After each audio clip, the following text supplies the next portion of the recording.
Como lidar com a fome associada à TPM?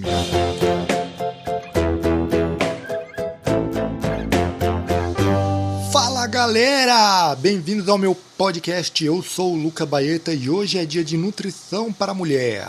Mas, primeiramente, vamos aos recados iniciais. Primeiro, recentemente, eu fiquei sabendo que o meu podcast não estava lá no iTunes, mas a notícia boa é que agora a gente também está lá. Então corre lá no iTunes ou no seu agregador de podcast favorito e coloca para seguir. Faça o teu comentário e avalie com 5 estrelas para a gente ter uma visualização aí por mais pessoas, tá? Número 2, indica aí esse outro episódio aí para alguém que você acha que vai se interessar pelo tema, para a gente trocar ideia e conscientizar mais gente, né? E número 3, vou deixar aqui a oportunidade para você que me ouve participar enviando dúvidas. E você pode enviar a tua pergunta para o e-mail profbaeta@gmail.com ou pelo Instagram @profbaeta.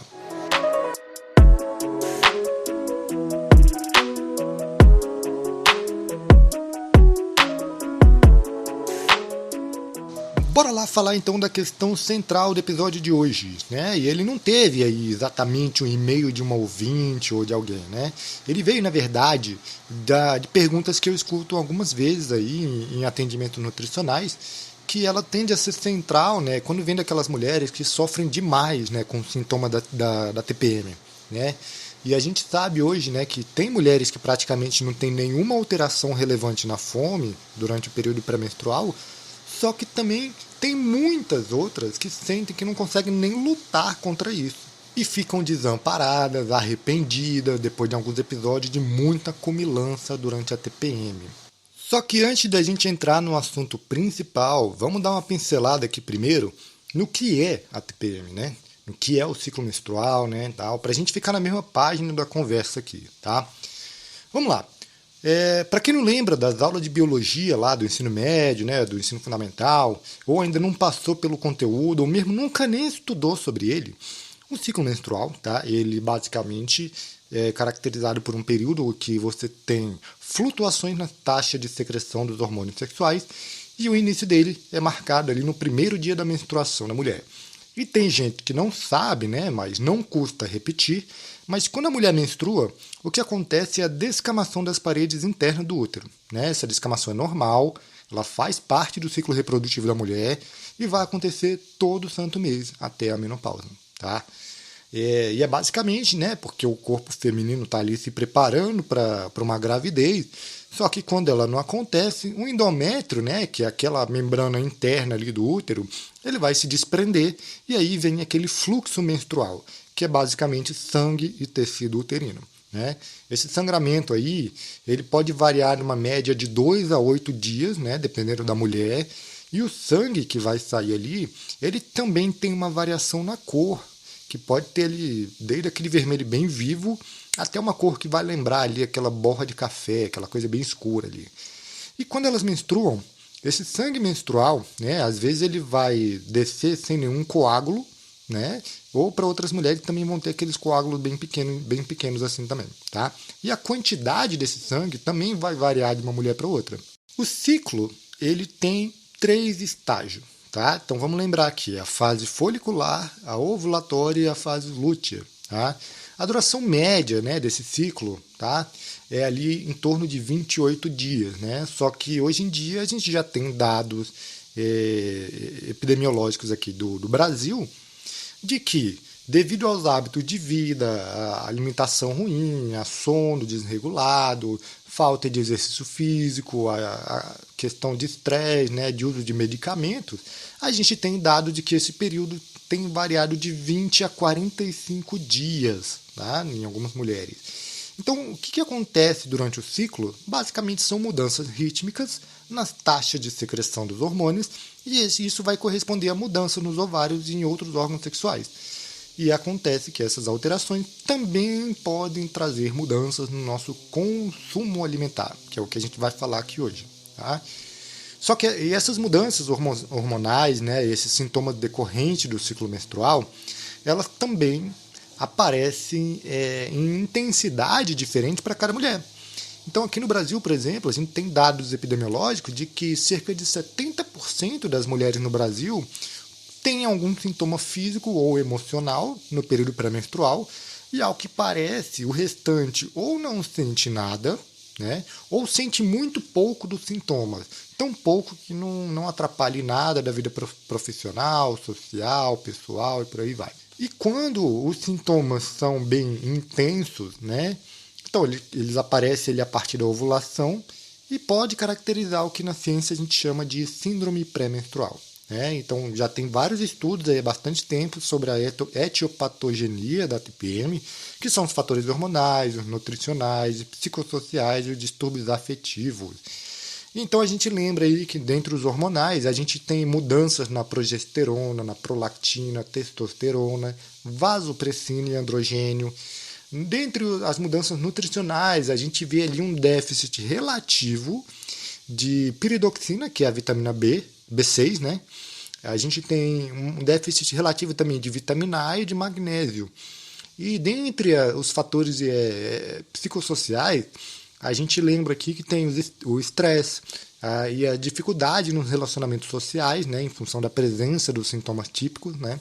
E para destacar uma queixa bem comum entre essas mulheres que sentem os sintomas, a gente tem a retenção hídrica, né, que inclusive a causa dela ainda é um pouco controversa na comunidade científica, e as hipóteses vão variar ali desde alterações no metabolismo de eletrólitos e água, passando pela ação mineralocorticoide da progesterona e alterações no estrogênio, e entre outras hipóteses aí. A gente está chegando bem perto das respostas.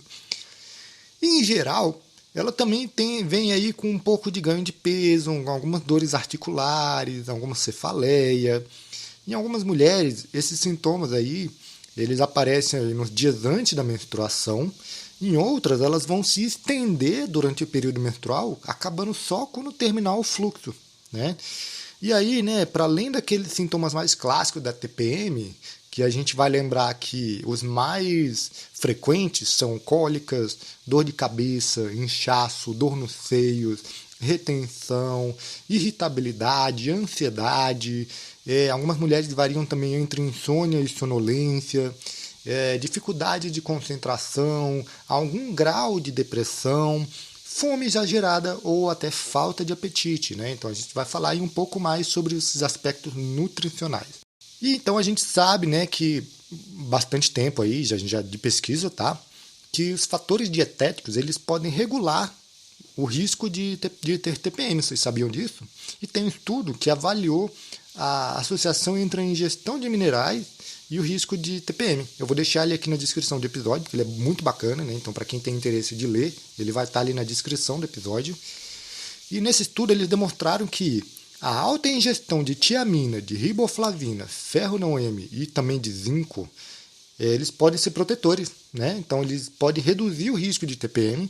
Enquanto isso, a alta ingestão de potássio pode aumentar o risco de ter TPM. Será que é porque a mulher fica potássio? Para quem não lembra, a tiamina e a riboflavina são respectivamente a vitamina B1 e a B2, né? Então, só para relembrar aqui. E a gente tem também evidência de que a adiposidade ela também está relacionada à TPM, particularmente quando as mulheres têm o IMC superior a 27,5. Só que antes da gente entrar aí no aspecto mais profundo dessa conversa, bora relembrar uma coisa rapidinho, tá? Que foi falado no episódio 3 sobre como definir o tratamento para o paciente, né? Que na verdade foi um episódio mais voltado para o estudante ou para o profissional da saúde, que lá eu falei sobre o sistema de investigação científica, que é das 4 causas de Aristóteles, né? Que é uma ótima ferramenta para entender os fenômenos da vida e também para a gente guiar condutas em saúde, né? E em outras áreas da vida também. E para a gente retomar rapidinho aqui quais são as 4 causas de Aristóteles, a gente tem a causa material, a formal, a eficiente e a final. A material, né, que é a primeira ali, ela basicamente, né, vai falar então qual é o material ou qual é a substância que compõe o objeto ou o fenômeno que você está estudando. Em outras palavras, né, uma coisa falando mais fácil aqui, é a causa que vai se relacionar com os componentes físicos de um objeto ou de algum evento. A causa formal, ela é basicamente o design, né? O formato, o desenho, a essência daquilo, a forma de um objeto e como que ele vai se diferenciar de outras coisas que são semelhantes. Já a causa eficiente, basicamente, ela descreve ali, né, qual é a ação ou quem é o agente que vai causar um evento. Então, a causa eficiente ela se concentra na causa que vai iniciar ou trazer à existência alguma coisa. E por último, a causa final, ela diz respeito ali, né, ao propósito ou ao objetivo de algo, né, a finalidade de alguma coisa, né? Então é para entender por que alguma coisa aconteceu, por que alguma coisa foi criada, né? Qual que é o seu propósito, qual que é a sua finalidade.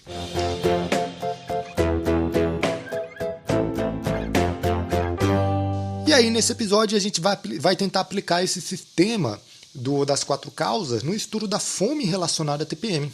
E começando pela causa material, a gente tem o seguinte, né? Durante a TPM, a gente já sabe, né, que os níveis de estrogênio e progesterona eles vão sofrer variações significativas e essas mudanças hormonais aí vão ter um impacto direto em várias áreas do corpo, né, inclusive o cérebro e o sistema nervoso central. O estrogênio em si, tá, ele tem um papel fundamental que é da regulação da serotonina.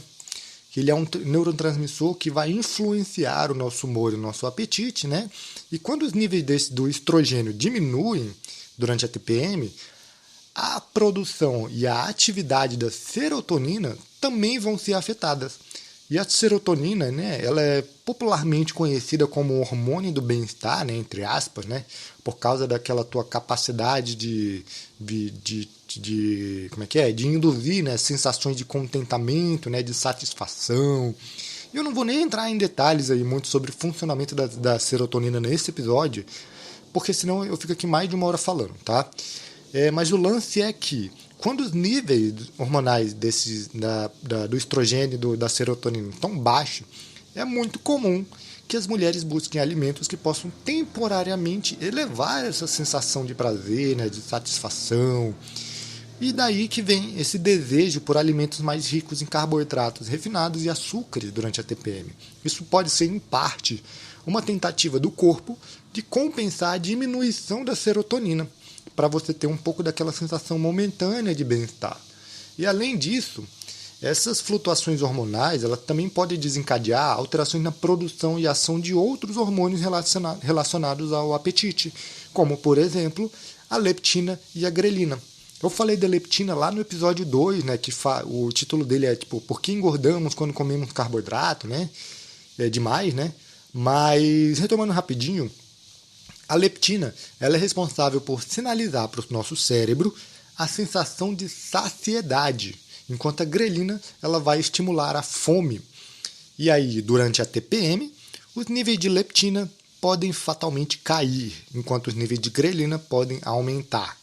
Então você tem aí um hormônio que sinaliza saciedade diminuindo e um hormônio que sinaliza fome aumentando, você tem aí um aumento real do teu apetite, né?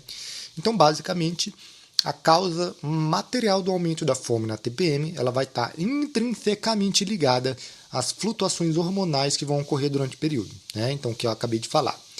Vamos para a causa formal agora, né? Vamos lembrar que a causa formal é basicamente a forma ou maneira como as mudanças hormonais vão afetar o corpo e a mente das mulheres durante a TPM. Então, durante esse período, tá, as mulheres experimentam uma série de sintomas emocionais, como irritabilidade, ansiedade, tristeza e todos ou algum dos sintomas que eu falei no começo da nossa conversa aqui, tá? E a gente sabe que essas mudanças de humor elas podem ser atribuídas em partes a essas flutuações hormonais, que a gente falou da causa material. Então a queda nos níveis de estrogênios que eu falei, ela pode afetar a produção e resposta a neurotransmissores, como a serotonina também que a gente falou, né? Então, uma das consequências vai ser a busca pelo conforto na comida e tal, né? Porque a ingestão dos alimentos pode acionar aquela liberação de endorfinas, que são neurotransmissores associados à sensação de prazer e bem-estar. Só que tem uma coisa que não é muito falada por aí, que é justamente o quê? A forma como a nossa sociedade lida com a alimentação e a TPM, porque isso aí desempenha um papel fundamental para a gente entender a causa formal. muitas vezes a própria mídia e as nossas normas sociais, elas acabam promovendo a ideia de que é aceitável ou até mesmo esperado que as mulheres acabem indo atrás de alimentos aí muito doces, né, hiperpalatáveis durante a TPM, o que pode levar ao que a gente chama de alimentação emocional, né, aquele comer emocional. E esse ato aí, né, de comer alimentos saborosos e reconfortantes, hoje ele é visto, né, culturalmente como uma maneira culturalmente aceitável de você aliviar o estresse e melhorar o humor. Então, o que isso acaba acontecendo? Aumento da fome e da ingestão calórica durante a TPM. Então vira uma bola de neve. A pessoa vai ganhando peso, vai comendo descontroladamente, aí, enfim, vira aquela coisa que a gente já sabe. E nesse contexto aí do consumo alimentar, o estresse pode afetar o apetite, né? E esse efeito está relacionado com o envolvimento de uma área no cérebro, que é a área tegmentar ventral, ou também da amígdala do cérebro, né? E a gente tem o receptor, né? Esse efeito do envolvimento da área tegmentar ventral ou da amígdala se faz por meio de receptores de glutamato NMDA, né? Só que os padrões nutricionais, eles têm um efeito sobre a resposta ao estresse, e isso sugere também uma interação bilateral entre nutrição e estresse. Então você tem a nutrição influenciando o estresse, e a gente tem o estresse influenciando a nutrição. Então, a gente sabe já também, né, que o estresse ele aumenta a resposta do sistema gastrointestinal à inflamação. Como resultado disso, a gente tem um aumento na permeabilidade das células e o recrutamento de linfócitos T. Junto dessa baderna toda, o estresse ele ainda também pode diminuir, sabe o quê? A remoção de água de dentro dos rins. Assim como ele também pode induzir a secreção de sódio e cloreto dentro dos rins. Então, numa última análise, né, a causa formal do aumento da fome da TPM envolve toda essa complexa interação entre as mudanças hormonais e os sintomas emocionais experimentados pelas mulheres e as influências culturais e sociais que vão moldar essas escolhas alimentares no período. Então você vai ver aí a mídia falando que é ok a mulher se empanturrar de chocolate, de sorvete, de bombom durante esse período e você cria um problema de saúde pública. Então você vê essa tendência a buscar alimentos ricos em açúcares e carboidratos refinados, né, de chocolates e doces, tarará. Você tem a conexão entre a comida e a liberação de dopamina, que é um outro neurotransmissor que é culturalmente relacionado ao prazer. E eu já expliquei essa balela toda numa postagem lá no meu Instagram. Isso tudo pode contribuir para a escolha desses alimentos hiperpalatáveis. Então, como eu falei, né, isso leva a um aumento real na ingestão de calorias durante a TPM. Então, a causa formal ela não envolve só as mudanças hormonais e emocionais. Ela envolve também as respostas metabólicas e as escolhas alimentares que as mulheres fazem durante o período do ciclo menstrual. E falando agora da causa eficiente, a causa eficiente ela fala aí já da influência direta dos hormônios sexuais na produção de hormônios reguladores do apetite, como a leptina, que a gente falou agora há pouco, e a grelina. Então, agora vamos destrinchar um pouquinho aqui sobre a leptina e a grelina. A leptina ela é secretada pelas células de gordura, né? E ela atua como um sinal de saciedade lá para o nosso cérebro. Como a gente falou antes também, durante a TPM, a queda nos níveis de estrogênio, elas podem resultar, né, numa diminuição da leptina, e essa diminuição pode levar o cérebro a não perceber os sinais de saciedade de maneira eficaz, contribuindo para o quê? Para o aumento da fome. E por um outro lado, a grelina, né, que é um hormônio produzido principalmente ali pelo estômago, ele estimula a fome. E com a redução do estrogênio pode acontecer um aumento no nível de grelina, aumentando ainda mais a sensação de apetite. Então você tem uma baixa de leptina te trazendo um aumento da fome, e a gente tem ainda um aumento da grelina te aumentando ainda mais essa sensação de fome, né? E uma outra coisa envolvida na causa eficiente é a influência da progesterona. A progesterona ela tem um papel importantíssimo durante a fase lútea do ciclo menstrual. A progesterona ela tem um efeito relaxante nos músculos, incluindo os músculos do trato gastrointestinal. Então, o que isso resulta? Tá? Numa diminuição da motilidade intestinal, o que por sua vez pode levar a uma sensação de inchaço e de desconforto abdominal. E muitas mulheres interpretam essa sensação de inchaço e desconforto abdominal como fome. Então acabam indo lá e comendo meio mundo de coisa. Quando na verdade essa sensação específica não significa fome. Significa que você tem ali uma diminuição na motilidade intestinal, né, por causa da progesterona. E um outro ponto que ajuda a explicar que a causa é eficiente é o papel do sistema endocannabinoide. Esse sistema ele regula aí vários processos fisiológicos, né, incluindo, mas não só, tá, a regulação do apetite e do humor. Acontece que durante a TPM, a atividade do sistema endocannabinoide frequentemente ela é alterada. E isso aumenta aí a sensibilidade do paladar e do olfato. Então o que acontece? A mulherada acaba percebendo os alimentos de uma forma mais atraente. Os alimentos parecem mais atraentes, né? Mais desejáveis. Parece que o sabor fica muito exacerbado, o cheiro fica mais gostoso, sabe? É aquela coisa. E um outro aspecto final para a gente considerar aqui na causa eficiente é o estresse. Então, a gente não é novidade para ninguém, né, que a TPM é uma época emocionalmente desafiadora, para falar o mínimo, né, para algumas mulheres. Então, a gente tem aquele sintoma de irritabilidade e ansiedade, e a gente tem que o estresse ele também pode desencadear uma resposta do corpo, liberando, por exemplo, um hormônio chamado cortisol, que o cortisol ele pode influenciar diretamente o apetite e a preferência por certo tipo de alimento. Quais alimentos será? Hein? Não é brócolis. O desejo aí, né, por esses alimentos mais reconfortantes, tipo doces, salgadinhos, aquela coisa toda hiperpalatável, né? Isso pode ser uma maneira de lidar com esse estresse emocional. Então, só que isso cria uma ligação entre esse estado emocional e essa escolha desses alimentos hiperpalatáveis nesse período. Então, a causa eficiente do aumento da fome na TPM, a gente viu que ela é multifacetada. Então a gente tem a influência da progesterona na motilidade intestinal, a gente tem as alterações na atividade do sistema endocannabinoide, a gente tem a resposta ao estresse emocional. E esses fatores eles vão interagir de uma maneira bem complexa, tá? Mas que leva ao aumento da fome e a preferência por alimentos mais açucarados, mais gordurosos, mais hiperpalatáveis nesse período.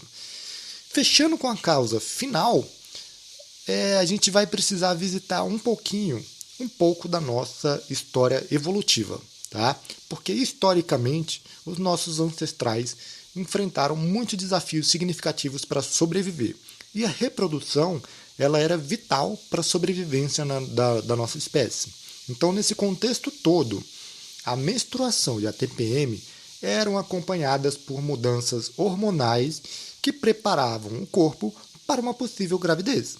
Então, o aumento do apetite nesses períodos, hoje ele é interpretado, né, como uma adaptação evolutiva para garantir que as mulheres estivessem bem nutridas e prontas para conceber um filho, né, ou uma filha. Então, o que a gente falou até agora, né, da queda dos níveis de estrogênio e da progesterona, isso também pode ser visto como um sinal para o corpo de que uma possível gravidez não aconteceu. Então, como resultado, o aumento da fome ele passa a ser interpretado como uma tentativa do corpo de garantir que a mulher tenha acesso a nutrientes adicionais que poderiam apoiar uma gravidez bem-sucedida.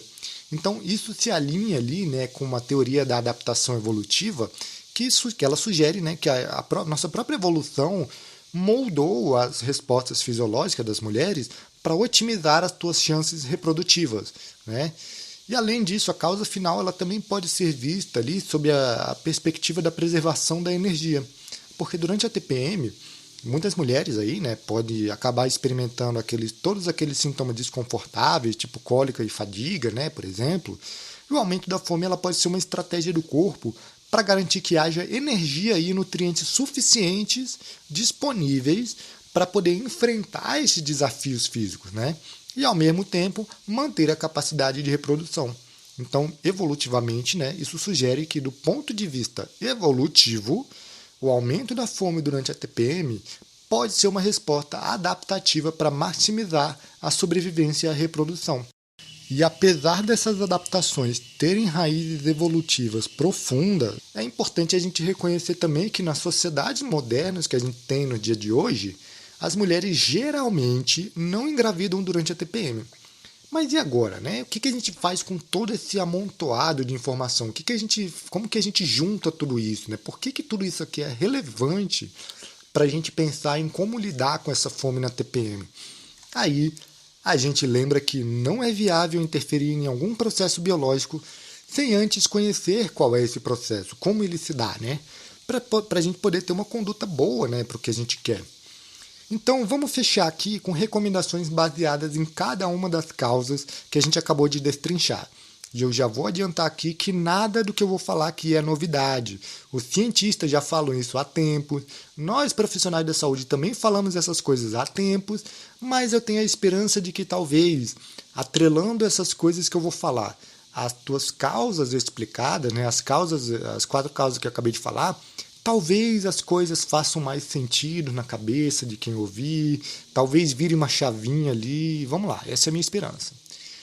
E a gente sabe também que é muito mais fácil a gente tomar decisões e mudar hábitos ou comportamentos quando a gente entende a coisa, quando aquilo faz sentido na nossa cabeça, né? Então vamos lá, estratégias para a gente poder lidar com o aumento da fome na TPM relacionadas cada uma às 4 causas que a gente acabou de discutir aqui.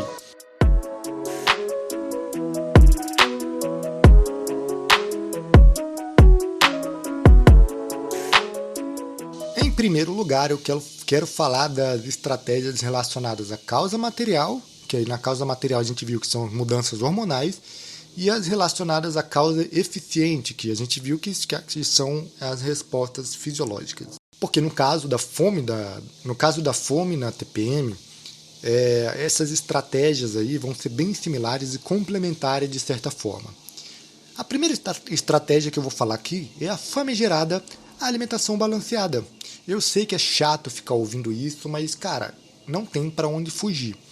Por quê? Optando por uma alimentação rica em fibras, proteínas magras e gorduras saudáveis, isso pode te ajudar a estabilizar os níveis de açúcar no sangue, minimizar as flutuações hormonais que vão desencadear a fome na TPM, além de promover saciedade e reduzir a ingestão calórica. Além disso, outra coisa que você pode fazer associada a isso é fazer refeições menores ao longo do dia, porque isso também ajuda a manter os níveis de açúcar no sangue estáveis, também ajuda a evitar pico de fome causado pelas flutuações hormonais que a gente discutiu aqui. Então, ao invés de você fazer, por exemplo, só as 3 principais refeições do dia, tipo café da manhã, almoço e jantar, separa mais essas refeições, faz tipo um café da manhã, um lanchinho da manhã, depois do almoço, aí um lanchinho da tarde, um outro lanchinho pequeno, depois do jantar, sabe? Picota as refeições em refeições menores, mais distribuídas ao longo do dia. E dentre os possíveis usos de suplemento, a gente tem 2 suplementos aí que a gente já viu evidência de que podem ajudar a reduzir o sintoma de fome e alguns sintomas emocionais e fisiológicos da TPM. E esses 2 suplementos são nada mais, nada menos do que o ômega 3 e o magnésio. Então não precisa recorrer a tipo colágeno, creatina, whey protein, não sei o que lá, enfim. Cada suplemento vai ter um uso em alguma coisa. Mas para a TPM aqui a gente tem aí o ômega 3 e o magnésio, que eles podem ajudar a regular os neurotransmissores e reduzir o desejo por alimentos específicos, né? Só que as dosagens de ômega 3 e de magnésio você já vai precisar discutir caso a caso junto com o teu nutricionista, porque é realmente questão individual. Às vezes, a ingestão dessas 2 coisas, elas podem estar ali na própria alimentação sem precisar suplementar, né? Então, você conversa com o teu nutricionista e vocês ajustam isso aí direitinho. E falando agora das estratégias relacionadas à causa formal, que a gente viu que são sintomas emocionais e comportamentais, a principal dela é a prática de exercício. Porque a prática de exercício regular é uma estratégia eficaz para aliviar sintomas emocionais, para melhorar o humor e para reduzir a necessidade de buscar conforto na comida. Então, Cara, já são inúmeros os casos aí que eu já vi de mulheres que vão inventar tudo quanto é desculpa, se queixar de tudo quando pensam em ir treinar, só que depois que vão treinar, elas dizem que se sentem bem, se sentem mais aliviada, com menos vontade de devorar até a mesa. Então, assim, vai por mim. Você pode estar com vontade zero, velho, de ir pra academia ou de fazer alguma atividade, mas dá o braço a torcer, vai, você vai se sentir bem. Então, o que eu sugeriria para isso é você buscar atividade que você goste, né? Que, se possível, alguma atividade coletiva, que movimente o corpo inteiro, que você se divirta com os amigos no processo. Então, pode ser, cara, vai jogar vôlei, vai pro futebol, vai pro crossfit, joga um basquete, faz um parkour com a galera. Enfim, opções não faltam. Uma outra coisa que é tão simples que é negligenciada, talvez por desconhecimento, talvez por desdém, é fazer meditação. As técnicas de meditação e relaxamento, elas podem ajudar a lidar com estresse e ansiedade durante a TPM, reduzindo a necessidade de recorrer à alimentação emocional. E muita gente diz que isso é um efeito bem marginal, né? E pode até ser mesmo. Só que geralmente a galera que fala isso é porque não está fazendo direito, não está meditando assim, com atenção, né? Está fazendo de qualquer jeito com uma impaciência.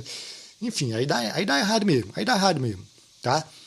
E as estratégias relacionadas à causa final, que a gente viu que são as adaptações evolutivas, vamos ser sinceros aqui, né? Não dá para você, um indivíduo singular, inserido num contexto de espécie global, lutar contra a evolução no período de um ciclo de vida. Na escala do universo, o tempo de uma vida humana não é nada. Só que uma das coisas que você pode fazer é, pelo menos, se conscientizar da possibilidade de aumento da fome durante a TPM. Por quê? O que isso te traz de bom? Você se conscientizando dessa possibilidade do aumento da fome, isso te ajuda a chegar lá no nutricionista e falar assim: ô meu brother, bora planejar aqui umas refeições e uns lanchinhos mais saudáveis, uma coisa aqui para eu não ter umas escolhas impulsivas e calóricas quando eu tiver TPM. Então é isso, você vai no nutricionista e planeja isso para ficar de boa. Eu te garanto, cara, que um bom nutricionista vai saber te falar algumas receitinhas de doces e salgados muito pouco calóricos e altamente sacietógenos que não vão te atrapalhar no ganho de peso nem nada do tipo e vão te deixar saciada e vão ajudar a regular a tua microbiota intestinal e você vai ficar zero bala. Outra coisa que você pode fazer aqui é manter um diário alimentar durante o ciclo menstrual. Por quê? Isso pode te ajudar a identificar padrões individuais de aumento da fome e tomar decisões alimentares mais informadas. Isso é uma coisa que eu considero muito importante porque isso são dados mais fidedignos do que, por exemplo, um recordatório que a gente faz normalmente. Porque depois que passa o período, é possível que você não se lembre exatamente do que comeu, em qual quantidade, em qual contexto, o que você sentiu no momento. E esse diário alimentar é uma coisa muito fácil de fazer. Nossa, é absurdamente fácil de fazer. Muito fácil mesmo, tá? Só que uma galera não faz porque acha que é tipo fazer tempestade no copo d'água, sabe? Tipo querer matar formiga com bazuca. Tipo assim, pra que anotar? Depois eu lembro, tá tudo bem. Ou então fala tipo assim, não precisa de todo esse esforço só para mudar uma pequena coisinha. Me ouve, galera. Eu acho que não é um esforço grande e também não é uma coisinha só. A gente tá falando de um período que acontece todo fucking mês na tua vida. E nada vai mudar se você não fizer algo a respeito disso para mudar uma pequena coisa que seja. E a gente tem a mania de subestimar algumas das ferramentas que são usadas no acompanhamento nutricional por achar que não dão resultado. Só que eu tô te falando aqui, não vai dar resultado se você não fizer direito. Ou também se o profissional não souber delinear estratégias para você baseadas nesse diário. Só que a ferramenta do diário alimentar é maravilhosa, maravilhosa. E eu vou te mostrar aqui uma forma bem prática e bem fácil de como você pode fazer esse diário alimentar. Você vai lá no teu celular, pega o WhatsApp, cria um grupo com uma pessoa aleatória e nomeia ele como diário alimentar. Aí você exclui essa pessoa e fica com um grupo só para você, como se fosse um bloco de notas. Ninguém mais vai ver isso, só você.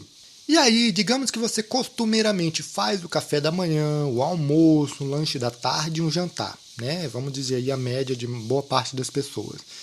Então, logo antes de cada uma dessas refeições, você para 10 segundinhos da tua vida mega ocupada para você pegar o teu celular, abrir o WhatsApp lá no Diário Alimentar, bater uma foto da tua refeição e nessa foto você inclui tudo que você vai comer e vai beber e manda ela nesse diário.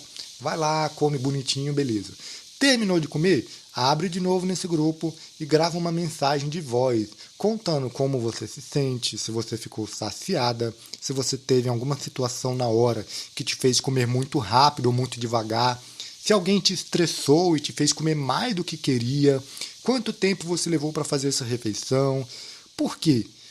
Tudo isso são dados que vão ajudar o nutricionista a criar um plano de ação para você lidar melhor com a alimentação durante a TPM.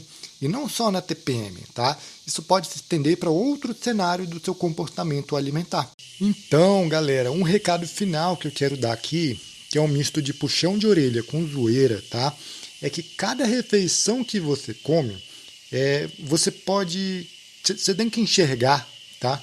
Como se fosse um investimento a curto prazo em como você se sente, um investimento a médio prazo em como você se vê e um investimento a longo prazo na tua capacidade de se manter na tua melhor versão. Então entenda também, tá, que você também não é um cachorrinho para ficar se recompensando com petiscos e comidinhas em todas as conquistas.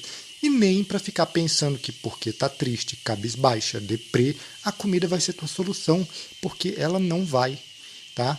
E ficar desconfortável, acima do peso, lotada de dores, perdendo fôlego a cada lance de escada, sem poder brincar um pouco com as crianças que já fica cansada e sem energia para fazer a atividade do dia a dia, é 1000 vezes mais desconfortável do que treinar e comer bem.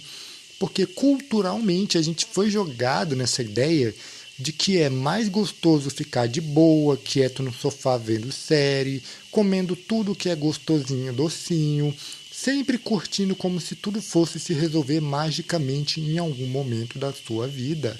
O problema é que nada disso se resolve magicamente.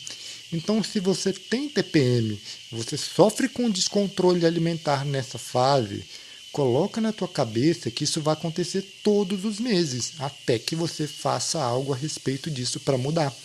Só que saiba que também que você não vai ter crédito nenhum para reclamar dessa condição, sabendo que você não faz nada para melhorar isso. E isso aqui não é só uma lição de moral, não, velho. Eu sei que eu não sou mulher, algumas pessoas vão falar que eu não tenho lugar de fala, mas a ciência está aí para confirmar tudo isso. E isso é exatamente a definição de loucura. É fazer a mesma coisa de sempre, esperando um resultado diferente. E assim eu encerro esse episódio de hoje, se não fica muito longo sei lá, tem 1000 coisas para falar de nutrição na TPM, né? Mas vamos deixar isso aí para outro episódio. E se você quiser um plano alimentar personalizado para você, sem firula e sem complicação, manda mensagem lá no meu Instagram, @profbaeta, ou entre no site www.lucabaeta.com.br. Obrigado pela audiência e se você gostou, compartilhe esse episódio nas suas redes sociais. Isso vai me ajudar bastante, valeu? Então até o próximo episódio.